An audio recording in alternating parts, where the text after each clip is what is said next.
Hello everybody, welcome to Movies by McManus, the channel where we break down movies, comics, TV, books, whatever kind of media you're into, in the context of who created it and what effect it's trying to have on the world. And today we're going to be breaking down the 2021 film Judas and the Black Messiah, directed by Shaka King.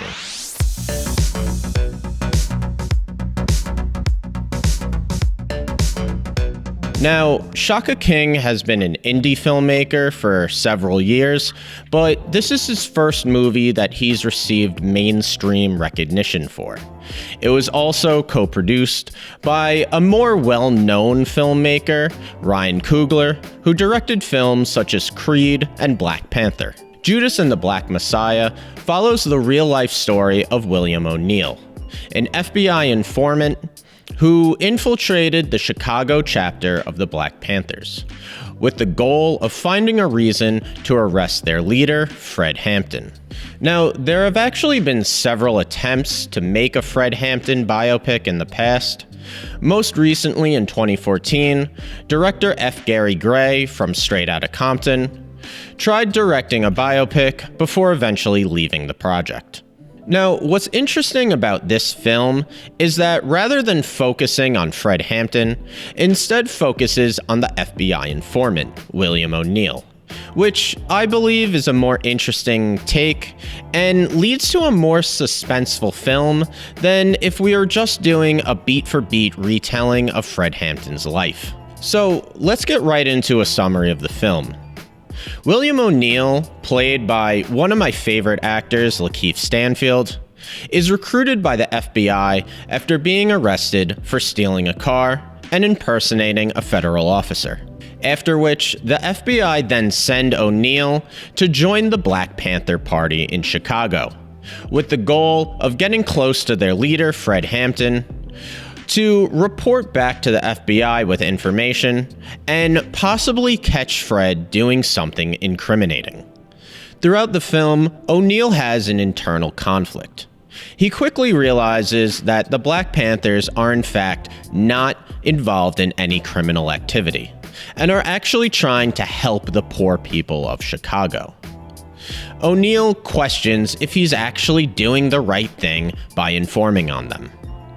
He goes back and forth several times throughout the film, at times being 100% loyal to the FBI, and other times being 100% loyal to the Panthers.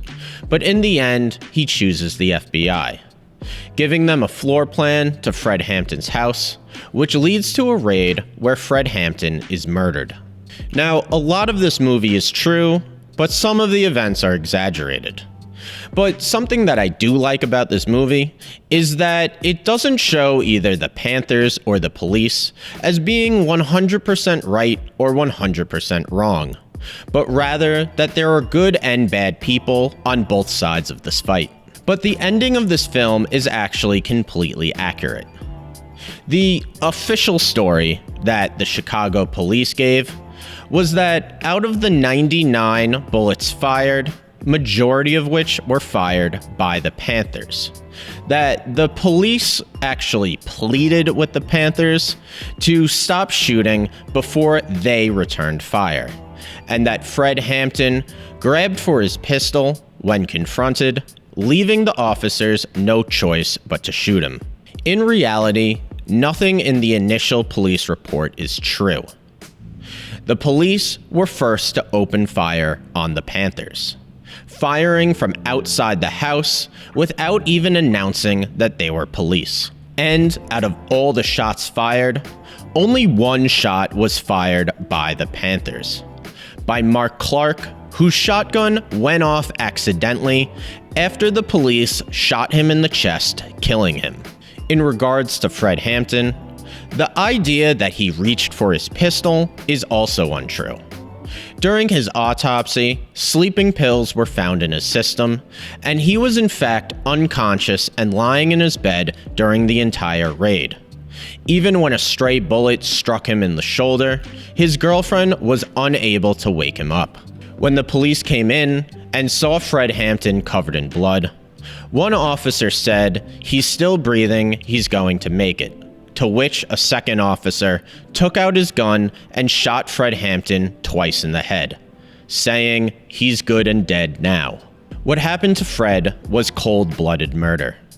And there were actually several court cases against the Chicago police and even the Black Panthers afterwards.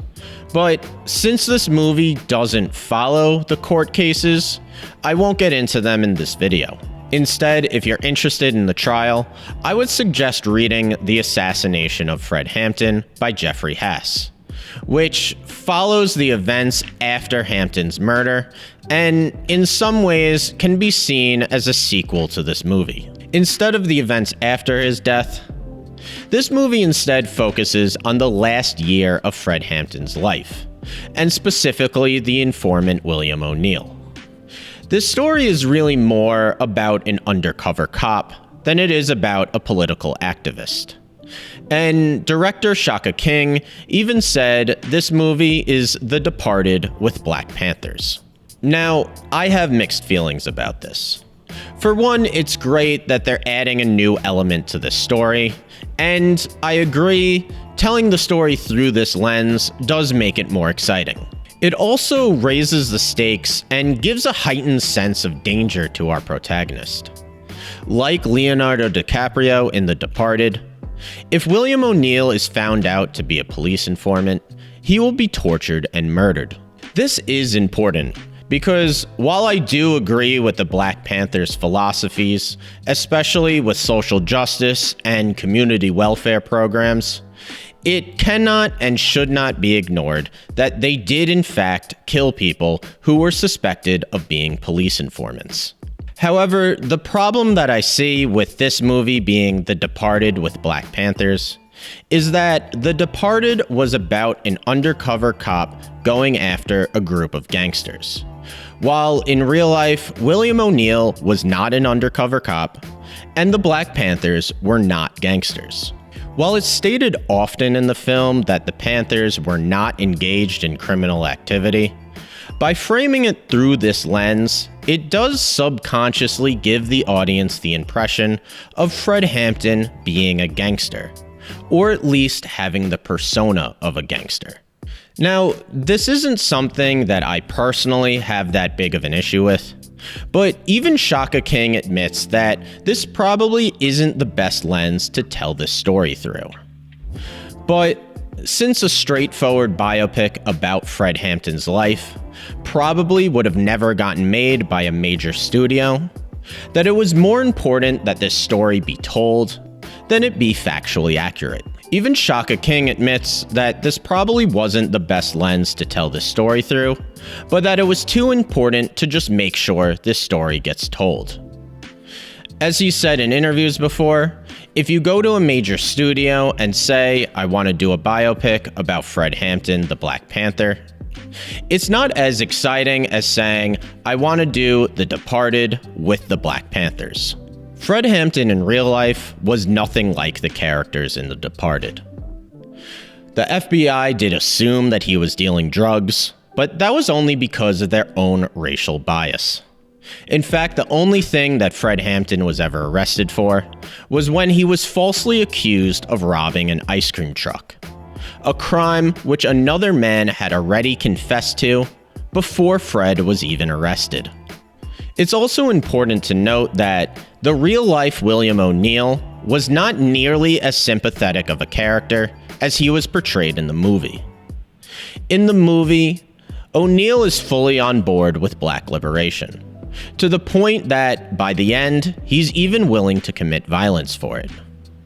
And that he's torn between his loyalty between the Panthers and the FBI. In reality, O'Neill probably never felt conflicted. Jeffrey Hass writes about this in his book. He says that even though in later court hearings, O'Neill claimed that he was completely committed to the Black Panthers, other Panthers disagree with this, and claim that William O'Neill was never all that political, and never that vocal about social revolution. The Panthers close to O'Neill claim that he was more about action than anything else. He seemed uninterested in the politics of the Black Panther Party, but very interested in making sure they were as aggressive as possible, and also as violent. Specifically, O'Neill always tried to convince other Panthers to commit acts of violence against either the police or other street gangs. Now, this begs the question, why would an FBI informant want the Panthers to be more violent?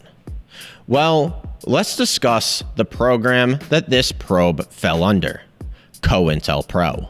Now, we've talked before about COINTELPRO on our video on chaos, but for a summary, COINTELPRO was an illegal FBI program with the goals of first dismantling the anti-war movement and then later focusing on the Black Panthers. Not only did they want to dismantle the group and arrest their leaders, but they also had the goal of swaying public opinion against the Panthers. In the late 60s, more and more white Americans started to sympathize with the Panthers' cause, and the FBI and the federal government needed the people back on their side. Specifically, J. Edgar Hoover said they needed to stop the rise of a black messiah, which is where this movie gets its name from. They did this by turning Panthers against each other through anonymous letters and provoking them to the point of violence, so that the Panthers could be seen as terrorists rather than freedom fighters. Is this the reason William O'Neill tried to convince other Panthers to turn violent? It's very possible. In leaked FBI documents, it's even stated that some of the informants were there to try to incite violence amongst the Panthers. But we may never know the truth. William O'Neill committed suicide in 1999, so he's not here today to speak for himself. But nitpicking aside, I don't hate the idea of this movie being The Departed with Black Panthers. Shaka King believed that telling the story through the lens of an undercover cop would make it more interesting. And honestly, he was right. The entire point of filmmaking is to bring information to people in the most interesting way possible. So, if they needed to make William O'Neill more sympathetic, or show Fred Hampton through the lens of a gangster archetype, in order for more people to know his story, then in the end, it was probably all worth it. But what did you think of Judas and the Black Messiah? And what do you think of Shaka King as a filmmaker? I know he's done a lot of indie films before, but this is really his first mainstream movie. And if you like this video, subscribe to our channel, check out our podcast, and follow us on social media at Movies by McManus. I'm your host, Greg, and have a good night.